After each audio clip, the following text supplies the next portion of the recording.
about today? Who is coming to Empowerment Talk today? All of you must have seen it, or the flyers that we have shared across and what we're going to be speaking about. So today's speaker is Kaav Ranj, and she's going to be speaking about why we need poetry more than ever. Now, being speaking about poetry is always fascinating because poetry has been there for decades and will be there for the coming decades. And what is that so much powerful? What is that power in the poems that we all have? And she herself is a poet and an educator, born and raised in Dubai and now based in Bahrain. Now, she's a runner-up for the Delhi Wingwood Prize 2017. Her works have been published by Cornell University, University of Pittsburgh, and Symbiosis International University as well. Now, today on the show, I'm very much excited. So if you guys are excited, do let us know into the chat box, like, why is it so much necessary, the poetry, more than ever? What is that has happened in the world? She's going to be going deep diving into the poetry and all other intricacies related to poetry. So I'm very much excited. So do let me know into the chat box what is your excited. And I welcome all the YouTube live audience as well. So over to you, Kaav, to take us through the presentation, and then we can have a wonderful conversation. Hi, Yash. Thank you so much for that introduction. So I'll start off with a poem written by Robert William Service, an American poet, and it was published in 1916.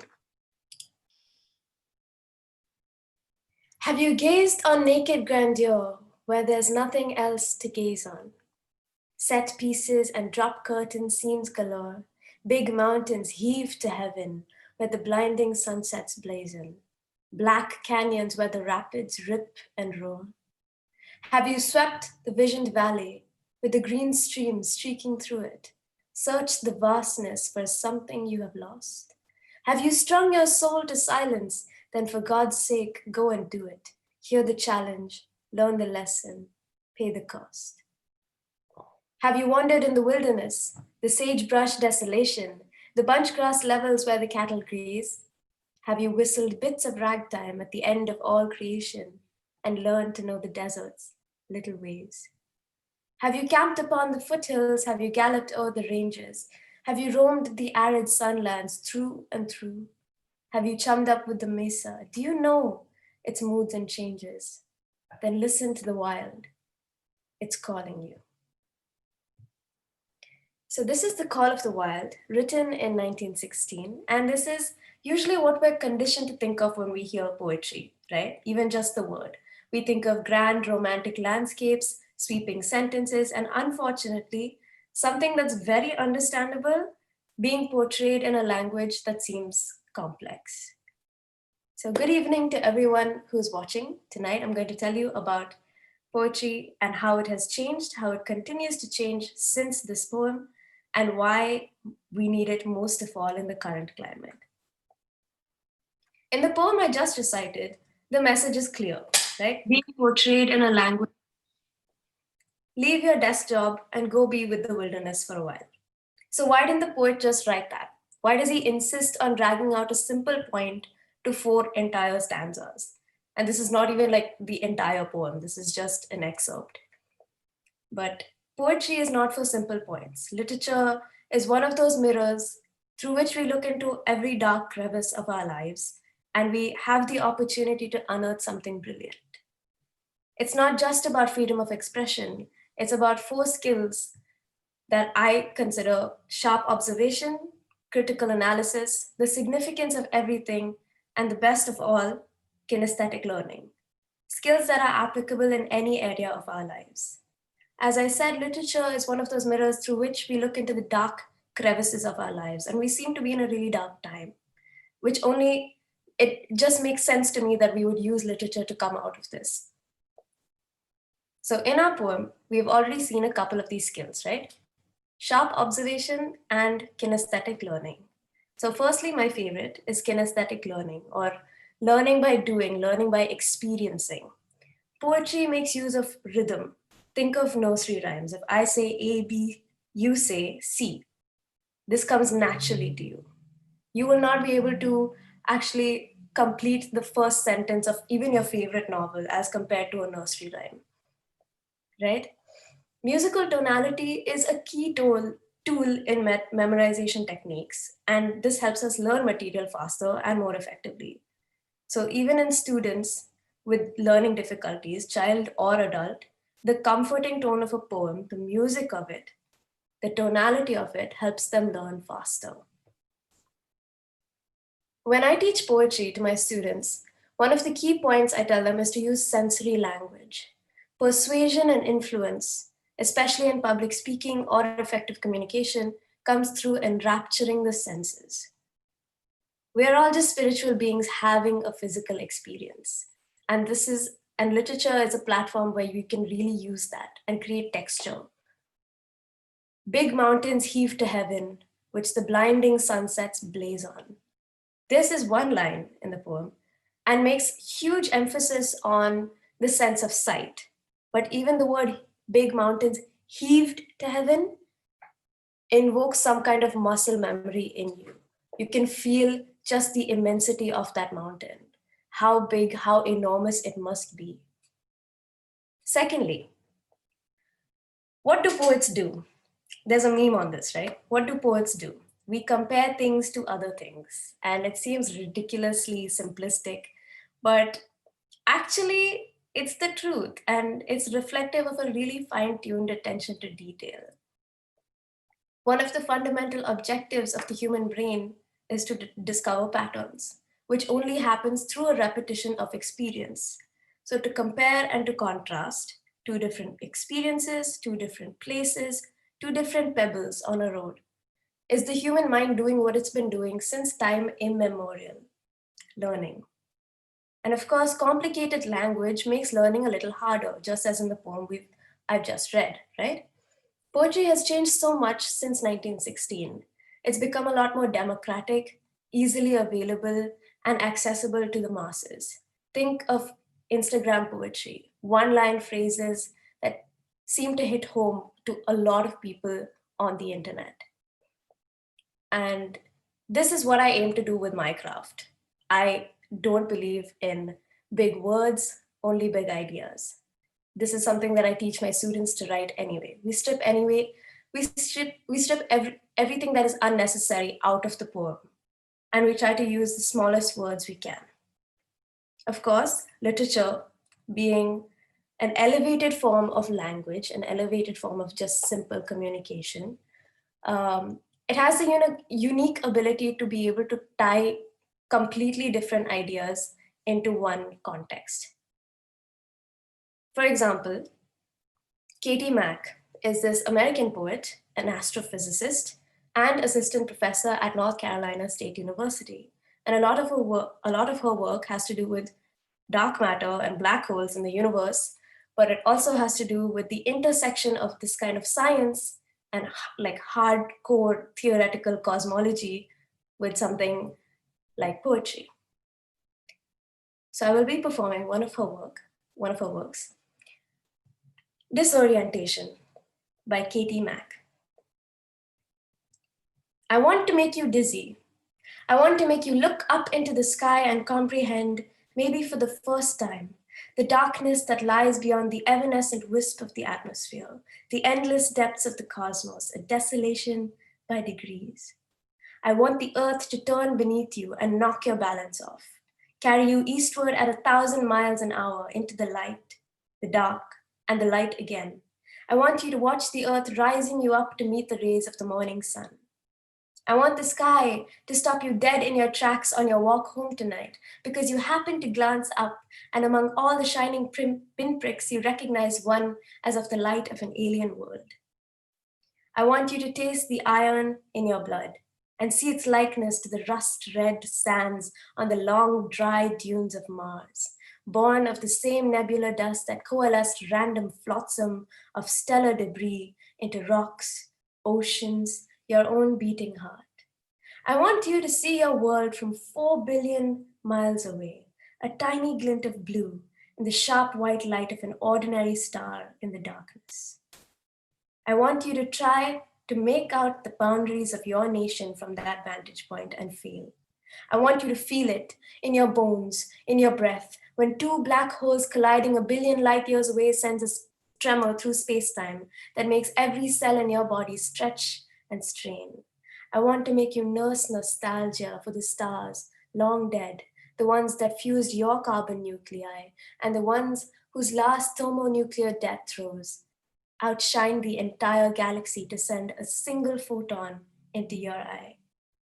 I want to utterly disorient you and let you navigate back by the stars. I want you to lose yourself and find it again, not just here, but everywhere, in everything.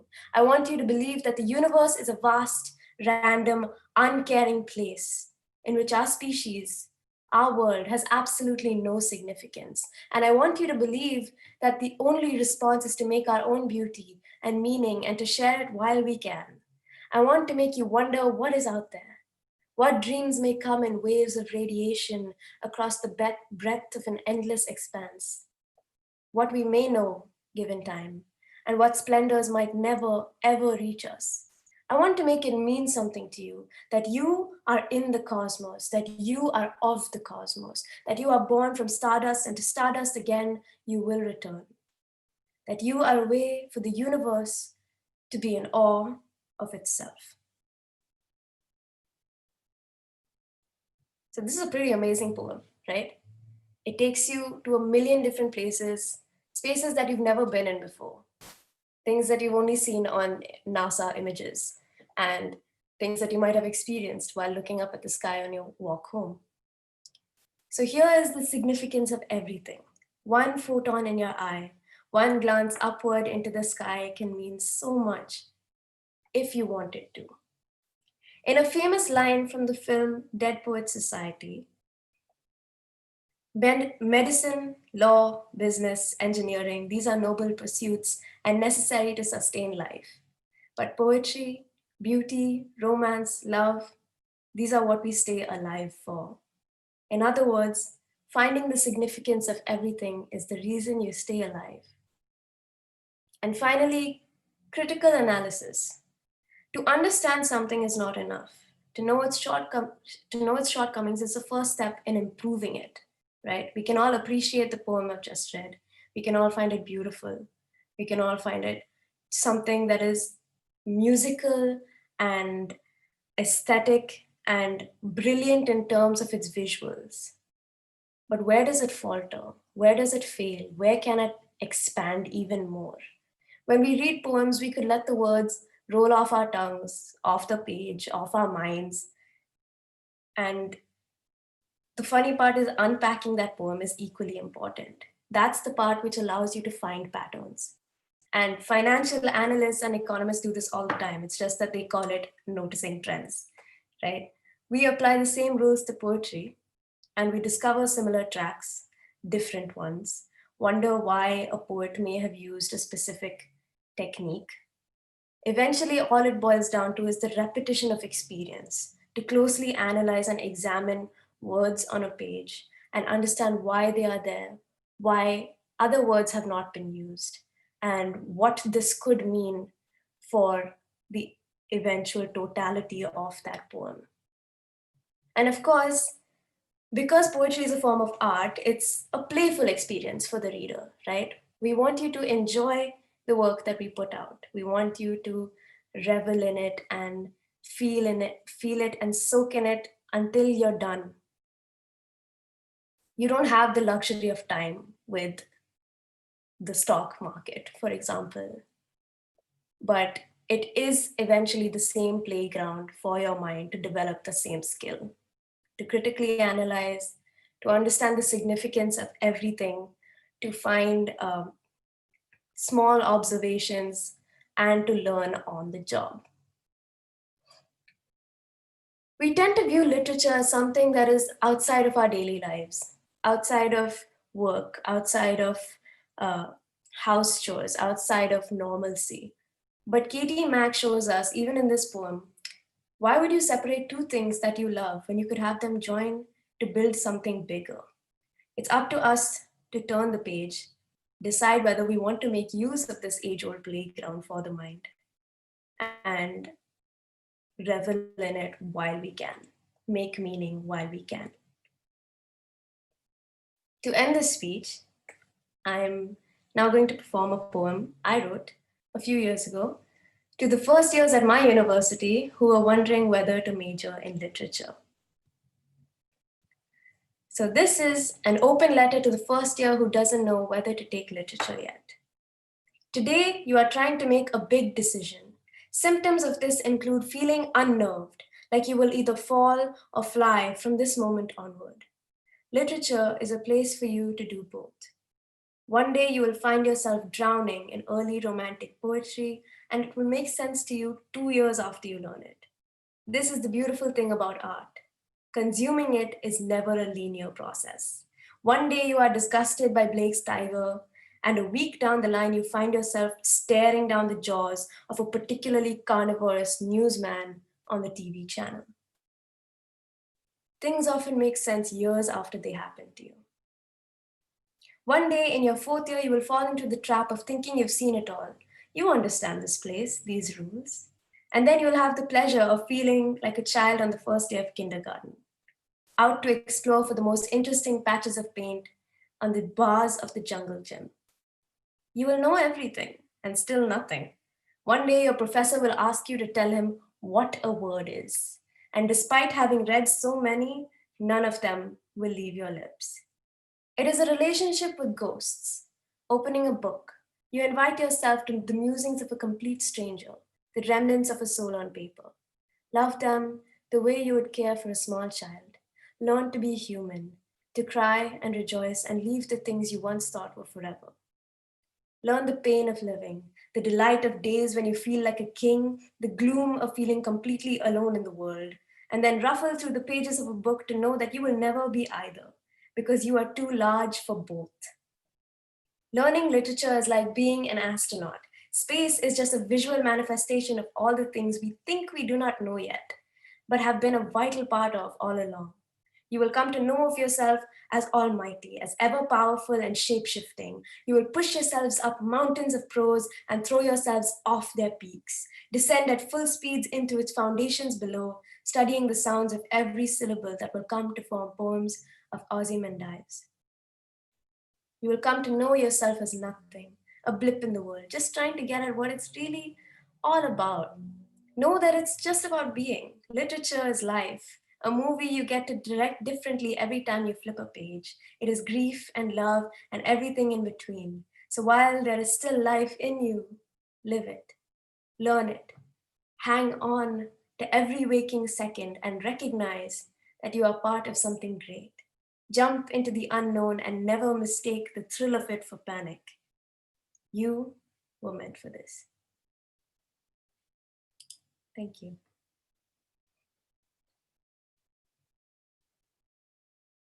One second.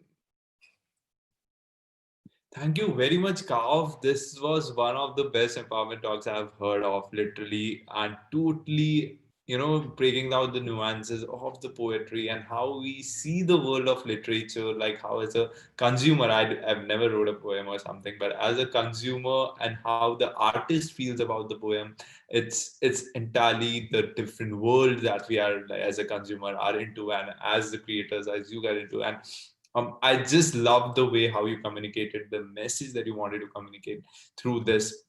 Now I'll straight away jump into the Q&A with you, and to all the people who are watching us on live on YouTube, do put in the comments on the live feed so that we can take the questions. And for the Zoom audience, please let the things and let the feedbacks going on into the chat box. I can see a lot of people saying it, loved it, amazing, and all sort of things. So thank you for having. My first question is about, you mentioned about that the poetry has changed over time, and we can see how we as the consumer of the poetry have moved to Instagram and other channels, and mostly the snippets of it.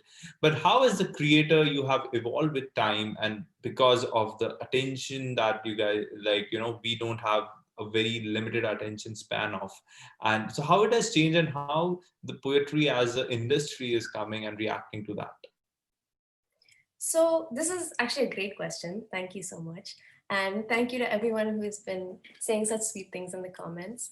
But yeah, to address the question that you asked, the interesting thing is it's not about our attention span, right? We always throw this word around that we have a very short attention span these days. But really, historically, art has been for the rich.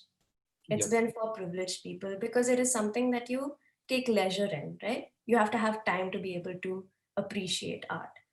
But of late, nobody has time. It's not about our attention span. It's just about the fact that we are so busy, we're so inundated with work and the pace of work that we're expected to keep up with, especially as new Gen Z kids who are moving into this market, that we have to make things shorter and concise and available to the layman, right? So poetry has actually democratized itself in a lot of different ways. You have the open mic scene, you have the spoken word scene, where people actually just stand up and perform in restaurants, and stand up Yeah. and in Europe stand up and perform in bars and pubs and things like that, where not it's not necessarily an audience that wants to hear poetry, right? So yeah, it emerges as a sort of dangerous sport, really, because what you say could get you actually hurt. But that's the fun of it.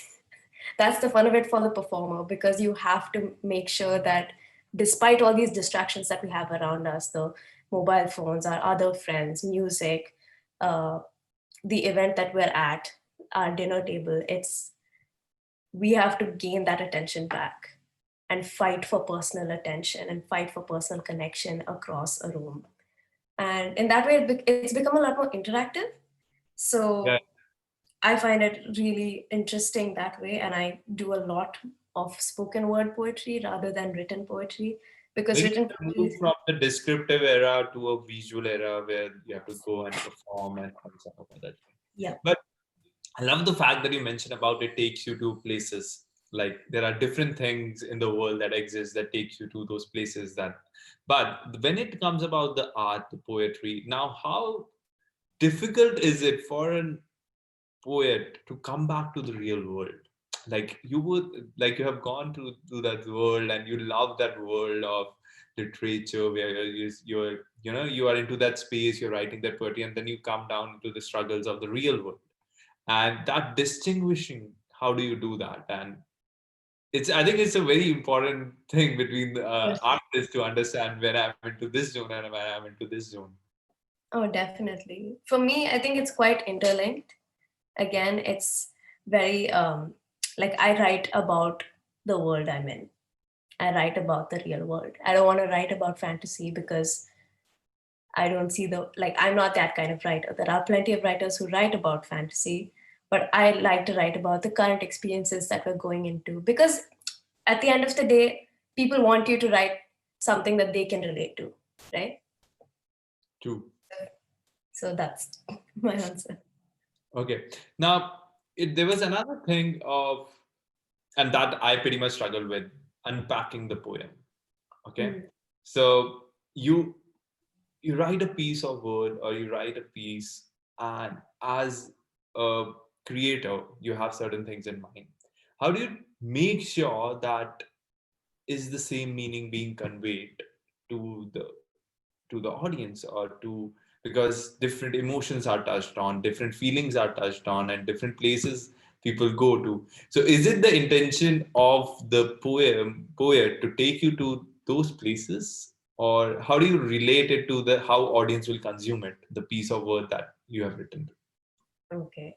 So I think it's the same with the music industry as well, Yeah. because when you write lyrics, you know, the lyricist, the musician might also want a certain image to be portrayed. But with poetry, and with all art really, you have this open-endedness, because once I give you my poem, you read it, you're going to make meaning out of it. I can't come to a classroom and say, hey, that's not what I meant, right? So Have you have into those awkward conversations with your listeners? Take me to those conversations where you say, "Oh no, I didn't mean that. I meant something else. You consumed it the other way around." yeah, I mean, there have been instances of my readers coming up to me and saying, this poem saved my life. Oh my God. I'm so grateful that you wrote this because I understood exactly what you meant. And I'm like, I don't know what I've written most of the time. Like, I'm just writing things that I think seem somewhat palatable, but uh, I didn't know. I didn't mean to save your life, but I'm glad it did. So that's the beauty of it. Now it comes to like for every artist there is a source of inspiration that people kind of you draw that inspiration. And so what are the sources of inspiration for you? And you have been doing it for a long time now, and how is the sources of inspiration have changed over the period of time as well? Okay, so that's a very interesting one. For me, I take a lot of inspiration from my family, from just their characters. And if you like go through my work, almost all of them will have like, one line that my dad has said, or my mom has said, or my sister has said. And it's just because I'm so close to them that it becomes a very personal experience. But there's also a whole bunch of things, right? Poetry can be very revolutionary in certain ways. So when you come across a news headline or something that you don't really like or agree with, you can again use that creative juice to sort of write about that instance. So it varies from like different things in the real world, in emotionally, all sorts of things. Now, I you spoke about the headlines, and I've seen a lot of poets having a specific agenda behind writing their work. Hmm. And so when I did, either they do agenda or propagandas and all sort of things, because poetry through words you can go about influencing a lot of people through the short words. So have you gone into that stage of where you think of this is the tool that I have through which I can influence the masses?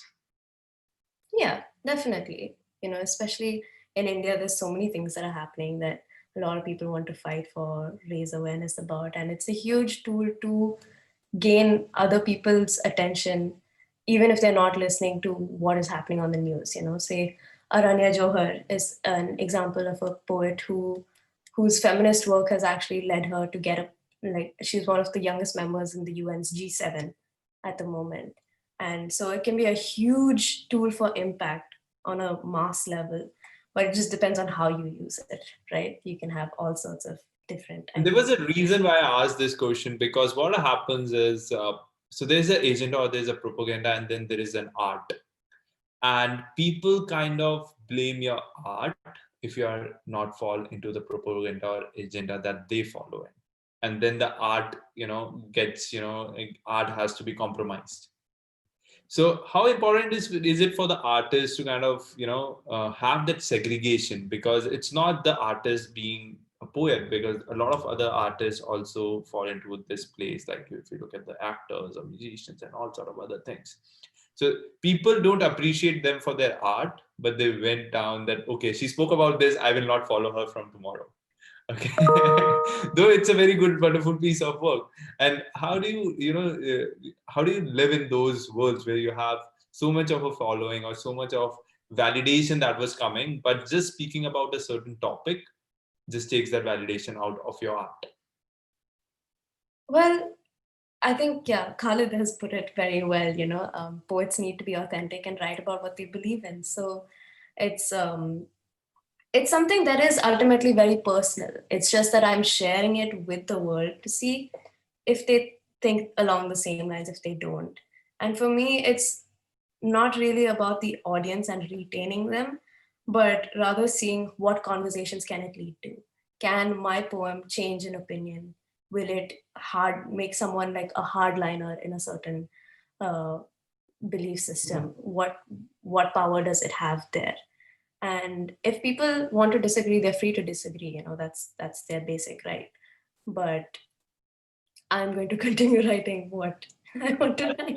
That's what it is about. Like now, I'll take you to a different conversation from here. And you have been teaching poetry to the students, and how has been the new generation that is coming up Mhm. taking poetry as an art? What's their inclination behind it? What is their source of inspiration when it comes to going into poetry and writing those piece of words?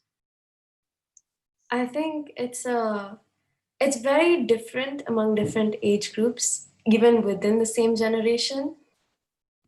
So you have a lot of people my age writing about the current job market and the struggles that they're facing and the challenges they've had to come through.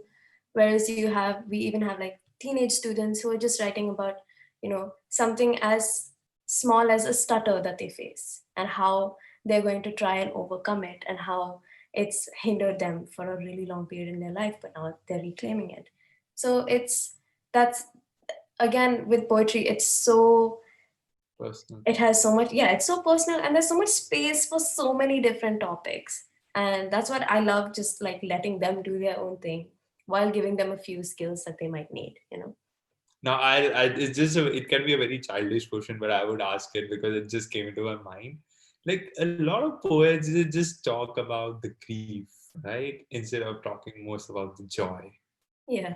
And why is it so? Like, the people talk about struggles, people talk about this thing, but there are some happy moments. There are like good moments in life and all sort of thing. And there has been a history, like, uh, when you go about the griefs and all those things, you go over the struggle, then you write a piece of art and it becomes famous and all sort of. And it's been the constant in your last response that people are talking about the grief and all sort of thing. Why are not people talking about the happiness in life? And why is it not being that much promoted by? Okay, so I think that is like a historical problem as well, because you're going to write poetry that you think is somewhat similar to the poetry that you've seen and that you like personally, right? So if there is this huge culture of people writing only sad things, then you are going to say, oh, that's what poetry is about. You're supposed to only write about sad things. So that's one. Second is, I think evolutionarily, we're wired to kind of remember dangerous situations or sad situations so that we can learn to avoid them. And because of that, these things stick in your mind longer, right? So because it's also universal and everybody's dealing with this emotion, it's something that you can express on paper more freely. But I think that's like you can totally express joy. Like that needs to happen more. I'm totally with you on that. Now, for the lot of parents who are there in the room right now and who are watching us on YouTube as well, I want to understand from you and what advice do you want to give to those parents if their kids are inclined towards poetry, because poetry is an art, is not being viewed as something that you can go on and keep on follow as a passion and make it money out of it and all sort of other things, though money making aspect is a different, but to go out and perform and to write those time investments and all sort of thing.